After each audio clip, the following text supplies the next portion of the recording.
estos momentos el doctor César Palomino, decano del Colegio Médico del Perú. Doctor, muy buenas tardes, bienvenido a RPP Televisión. Muy buenas tardes. ¿Se sabe, doctor, cuántos casos de presunta negligencia médica se registran? ¿Tienen un registro de esto Sí, cada año? Los que llegan al comité de ética, tanto de los consejos regionales a nivel nacional y los que llegan al Consejo Nacional.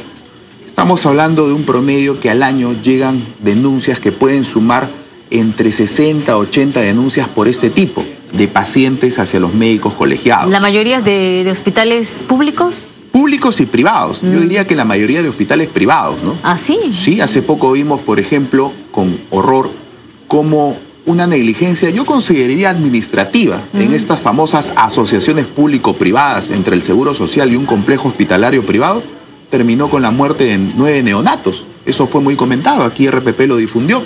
Y esperamos que la doctora Flor de María Phillips actúe con la misma rigurosidad que actúa con los hospitales del sector público, también con los del sector privado, bueno, ¿no? Pero de los casos que se denuncian, ¿en qué terminan? ¿Estos médicos, cuando se comprueban que han cometido una negligencia, son sancionados, son condenados? Sí. Se sabe, porque se cree, ¿no? Ay, entre los médicos todos se protegen, ¿no? No, eso es una idea falsa. Es más, o sea, el código de ética es muy claro, ¿no?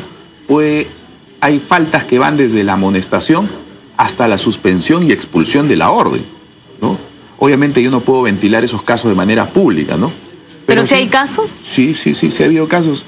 Y es más, yendo al fondo, lo que usted me preguntaba... ¿Cuáles serían las causas de estas negligencias médicas? ¿Es solamente por el mal médico o mal profesional o hay otros factores? Hay varios factores, pero que en el mundo, en todos los hospitales, en el Hospital Monte Sinaí, que es uno de los más caros y complejos del mundo, se presentan.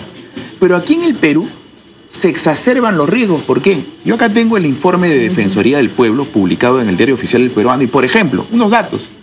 Esto hace una supervisión oficial en hospitales del MINSA y del Seguro Social.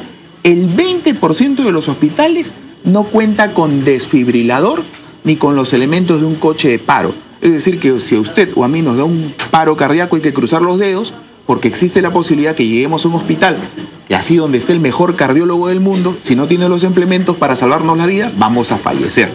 Cosas tan simples, por ejemplo, falta de tubo endotraqueal en el 22% de hospitales. Eso es algo esencial para atender emergencias. Y en el 25% de hospitales en el área de emergencia no tienen papel higiénico ni jabón. Esa es la realidad. Es como que usted mande a un soldado a combatir, ¿no? Manda a un médico a combatir la enfermedad sin darle las herramientas del caso. La posibilidad de eventos adversos se magnifica. ¿Qué deben hacer los médicos? Yo los invito a hacer lo siguiente porque eso está en nuestro código de ética. Dice, en caso que las instituciones prestadoras de salud pública o privada no cuenten con los recursos indispensables para una adecuada atención, el médico debe manifestar su actitud de defensa del paciente informando el hecho a la instancia responsable. Y es más, yo invito a los colegas y a los cuerpos médicos que llamen a Defensoría del Pueblo y a Fiscalía de Prevención del Delito. Porque es un riesgo, pues, atender, por ejemplo, en un centro materno-infantil que no le dan ni siquiera guantes o espéculos. Ahí puede haber un evento adverso. Y como la cuerda siempre se rompe por el lado más débil, el responsable no va a ser el director regional de salud o el ministro de salud.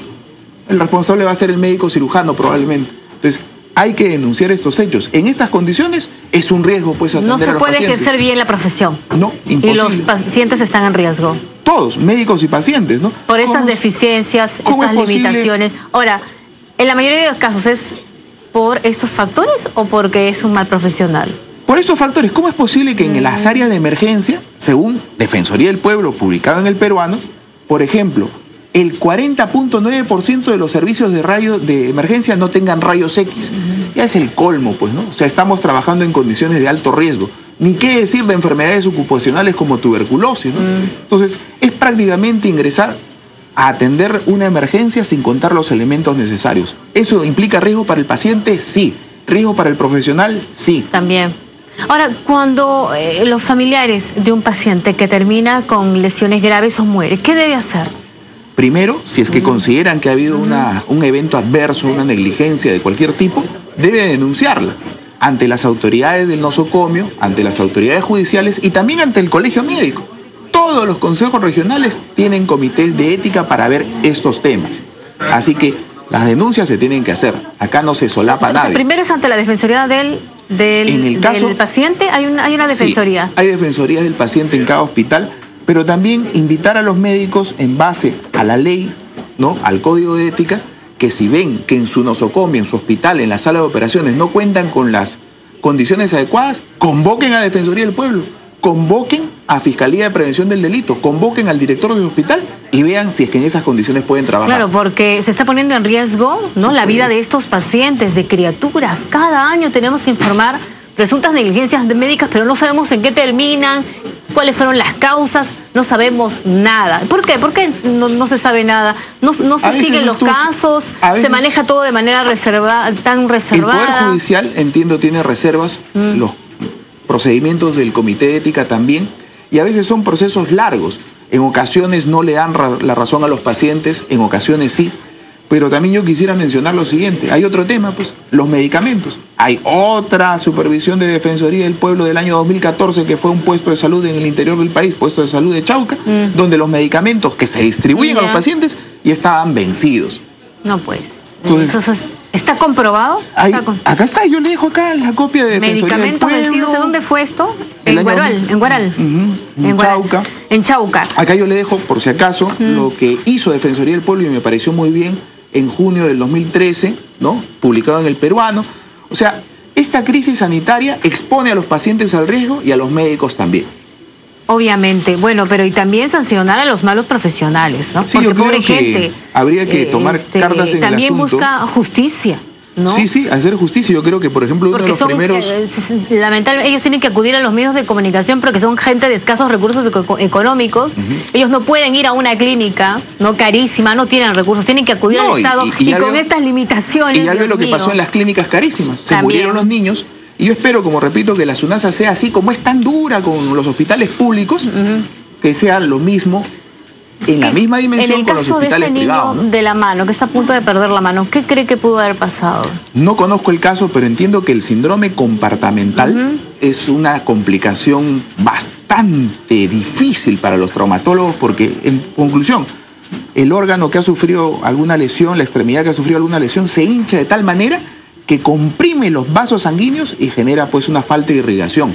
Es una complicación que nadie quisiera, pues, enfrentar, porque es muy difícil. Y puede pasar en cualquier momento. Puede ocurrir, pues, en determinados casos, ¿no? Bien, muchas gracias. Lo último, yo quisiera, pues, pedirles, por favor, a las autoridades, al señor ministro de Salud, a la doctora Virginia Dafigo, que así como han emitido normas punitivas, multas, que para mí no tienen sentido, porque si hay un problema de estos, por ejemplo, donde se grafica que no hay insumos, tendrían que multar al ministro de Salud o a la presidenta ejecutiva del Seguro Social, que en vez de hacer eso, implementen, pues, los hospitales como corresponde, le den elementos quirúrgicos, medicamentos a los médicos para que puedan enfrentar las enfermedades, ¿no? Bien. Muchas gracias, doctor César Palomino, decano del Colegio Médico, por haber estado aquí en la Central de Informaciones.